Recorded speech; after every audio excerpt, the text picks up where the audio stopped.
ladies and gentlemen, we bring you Akuvi. Let's do how we do it. Like I said earlier, where's Zolo? Yo. You say Akbe. Akbe. Perfect. When you say Akwaba, and you say what? Yeah.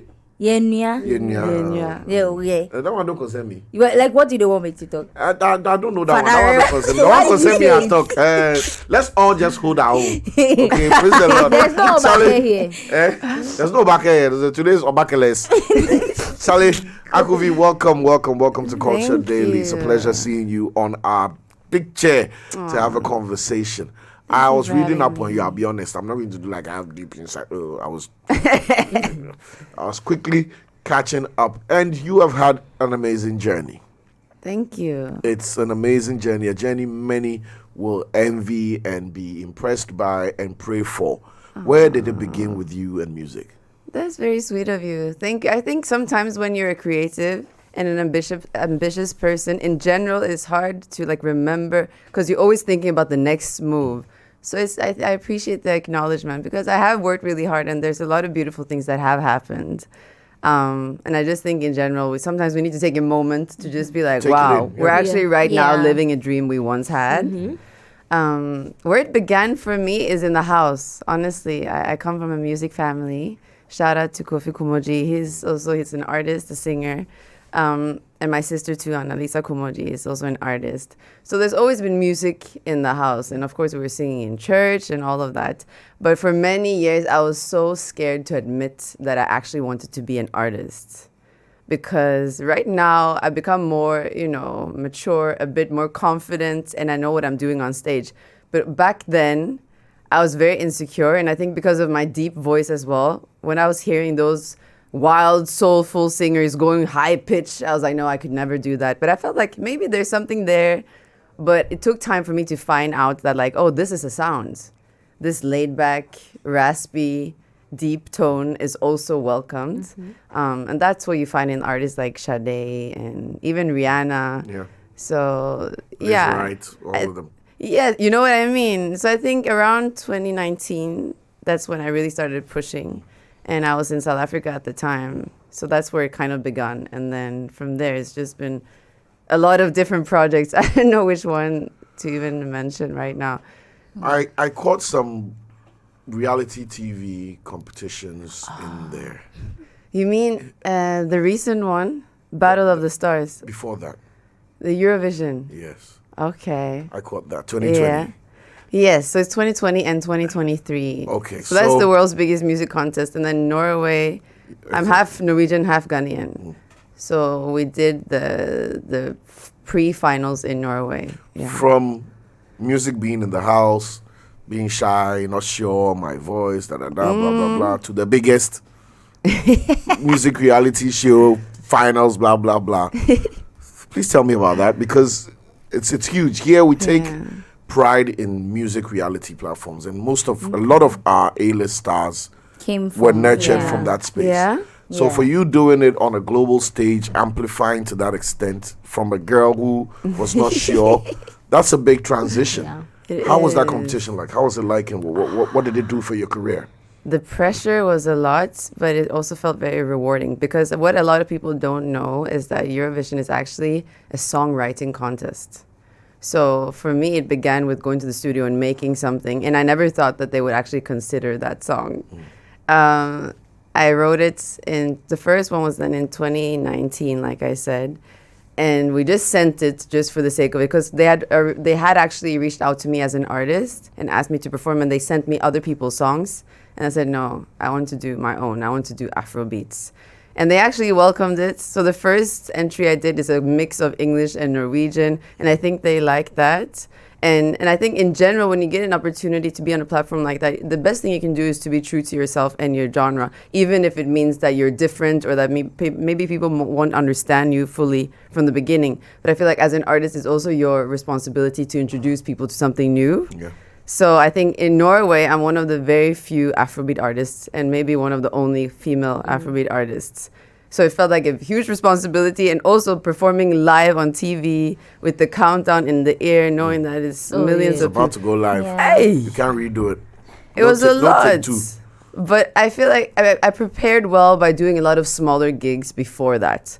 So I don't know how many hundreds or thousands of performances I've done leading up to that moment. And that's an advice I have for people in general, that you shouldn't be too proud to do any kind of thing in the very beginning, you know. That's practice. So that there's something said that if you don't, what is it saying?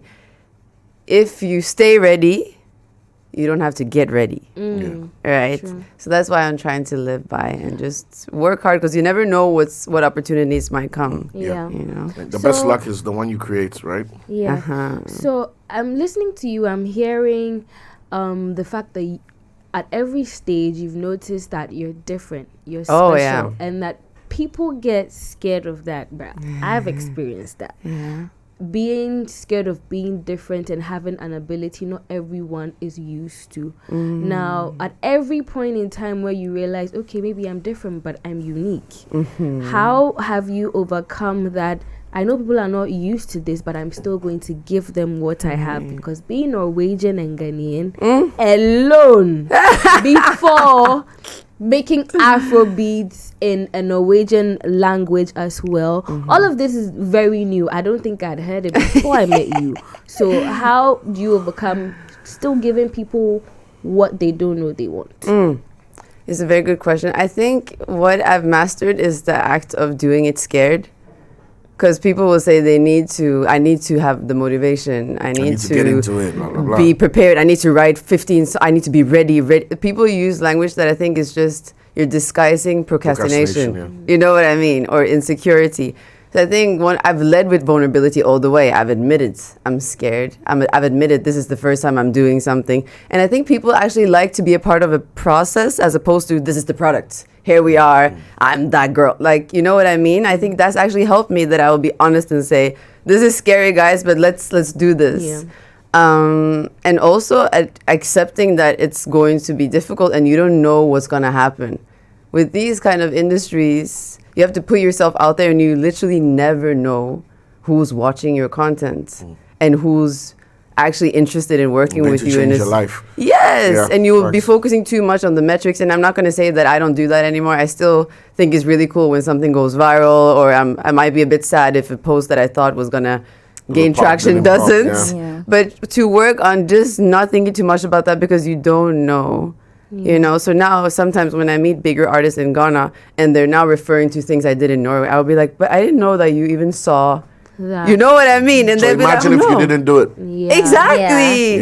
So we're looking at it's instant gratification as opposed to staying true to yourself and remembering why you're doing it. And for me, the main reason in the beginning was I wanted to be a part of the change. And in Norway, I mean, now there are more black people, there's more people of color. But my dad was one of the first Africans in the whole country. He also did music, and he did it in his own way, and they loved it. He stood in the fact that he was different, and he was booked all over the country to go and play, and they loved it, although it was different. So I think it's also helped to look at my dad and my sister, who are also just pushing. They're maybe less scared than me, but they're still, you know, presenting that it's possible to make a change by just showing up and being whatever that people didn't know they needed. You know? So you mentioned admitting to yourself that you're scared, but then going ahead to do it either way, which means there's a bit of vulnerability in there. 100%. How do you balance vulnerability in your art with your personal space? Because there are people that you listen to their song is so soulful, and so then you meet them and they're like me, they're so full of energy and everything, you know. Come on now, anything with me. So how do you balance that vulnerability in your art? Because even listening to Ago, you sound very vulnerable. Let me put it that way. Yes. I thought you were going to say fierce. No, both, see, there's the fierceness in there, but you are telling us that if the money no which means you're afraid of not having money, you understand? Like, it's which like should be. Scared of poverty, you know. So how do you balance that vulnerability? Oh, this is a very good question. And I don't know if I have like a very specific answer, because I think it is a personal process. When people are like, don't take it personally.